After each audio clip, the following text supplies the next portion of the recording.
के कार्यालय हैं। तमाम कार्यालयों के समक्ष हमारे एक्ट अप्रेंटिस भाई धरना देने का काम कर रहे हैं। ऑल इंडिया रेलवे फेडरेशन और West Central Railway Employees Union के नेतृत्व में आज कोटा मंडल के मंडल रेल प्रबंधक कार्यालय के समक्ष ये धरने का कार्यक्रम है और उसमें आप सभी जो इतनी तादाद में उपस्थित होकर यहाँ धरने पर बैठे, मैं आप सबका हार्दिक स्वागत करता हूँ, धन्यवाद देता हूँ। साथियों, जहाँ तक एक्ट अप्रेंटिस का सवाल है, आपको पता नहीं मालूम है या नहीं मालूम, लेकिन मैं आपसे कहना चाहूंगा कि एक्ट अप्रेंटिस को भारतीय रेलवे में नियुक्ति देने का अगर कहीं शुरुआत घोषणा होने का काम हुआ था तो चेयरमैन रेलवे बोर्ड श्रीमान आर.के. सिंह जी कोटा चित्तौड़ का इंस्पेक्शन करने के लिए आए थे और जब वो यहाँ उतरे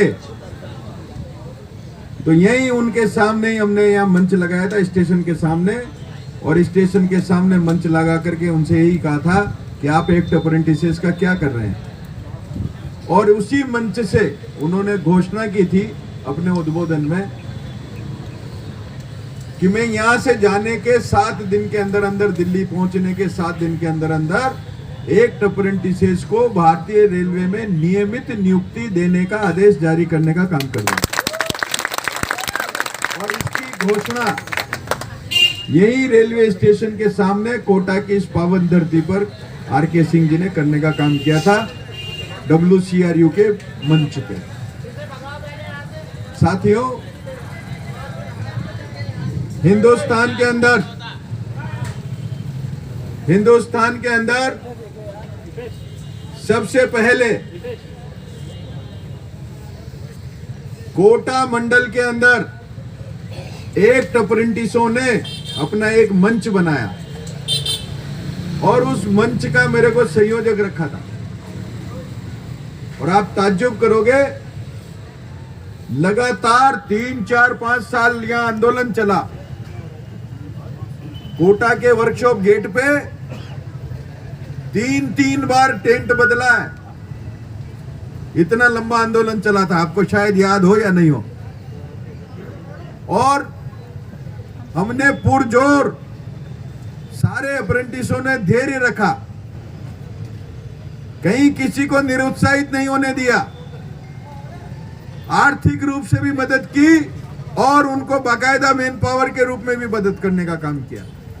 और लगातार 3-4 साल के लंबे संघर्ष के बाद ये हमें तोहफा मिलने का काम किया था, जिसकी घोषणा कोटा प्लेटफॉर्म के सामने होने का काम हुआ। और भारतीय रेलवे में 68 डिवीजन है।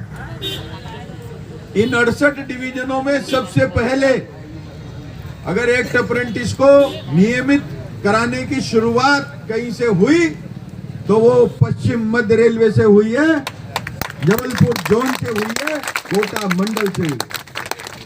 और हमारे तत्कालीन जितने एक्ट अप्रेंटिस थे, इनके संघर्ष के चलते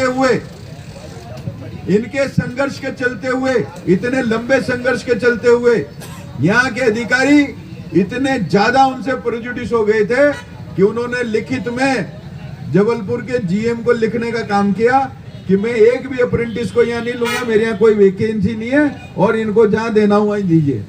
और आप ताज्जुब करोगे, हमारे सारे कोटा के एक्ट अप्रेंटिसेस को कटनी मिलने का काम हुआ था। फर्स्ट बेच के एक भी आदमी को कोटा में एम्प्लॉयमेंट नहीं मिला था। फर्स्ट बेच के अंदर हमने कोई बात नहीं, आप तो ज्वाइन करिए और उसके बाद हमें पहुंचाना आता है कि कोटा कैसे जाते हैं जबलपुर से कोटा, वो हमें अच्छी तरह से आता है। तो तत्कालीन अधिकारियों के चलते हुए, चूंकि उनको मालूम है कि हमने संघर्ष में उनके कैसे पुतले जलाए थे, उनके कैसे क्या किया था, अब उन्हीं की छाती पे यहाँ मूंग दलने आ जाए तो थोड़ी सी परेशानी तो होती है। लेकिन वो सारे के सारे साथी आज की तारीख में टेक्नीशियन ग्रेड 1 वहां तक पहुंचने का काम हो गया, मास्टर क्राफ्टमैन टेक्नीशियन, और यहाँ तक पहुंचने का काम हुआ। तो साथियों, इस लाल झंडे का इतिहास रहा है कि हमेशा और उसके बाद लगातार कम से भी कम कोटा डिवीजन में, कोटा पश्चिम मध्य रेलवे में लगे होंगे तो 3,500-4 हजार प्रोजेक्ट अप्रेंटिस रेगुलराइज कराए हमने लगातार, एक के बाद एक।